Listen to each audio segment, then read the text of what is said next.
Studentët e vitit të tretë të Fakultetit të Mjekësisë kanë gëzuar me dhurata fëmijët që gjenden të shtruar në Spitalin e Pediatrisë në Qendrën Spitalore Universitare Nën Tereza. Nisma e tyre, Krishtlindje në Pediatri, ka bërë të mundur që të vegjëlit e sëmurë t'i gëzohen festës dhe të mos ndihen vetëm.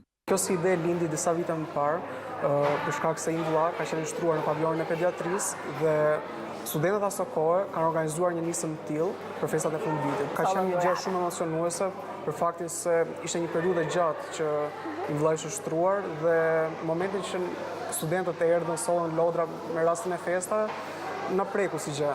Dhe kemi disa lodra që akoma i kemi ende në shtëpi pas 10 vjetësh. Qëllimi i këtij viti ishte që ne të siguroheshim që të gjithë fëmijët të shtruar në pavionet e pediatrisë të pajiseshin me ndonjë dhuratë. Prandaj kemi arritur që të sigurojmë rreth 250 dhurata përafërsisht, por në të njëjtën kohë këtë vit kemi arritur që të ndihmojnë edhe disa familje, fëmijët e të cilëve janë të shtruar në repartet të ndryshme të pediatrisë me disa vlera monetare. Për të vegjëlit që patën mundësi të lëvizin nga shtrati, u organizua dhe një fest në hollin e shërbimit të pediatrisë, ku kënduan dhe kërcyen me personazhet e tyre të preferuar.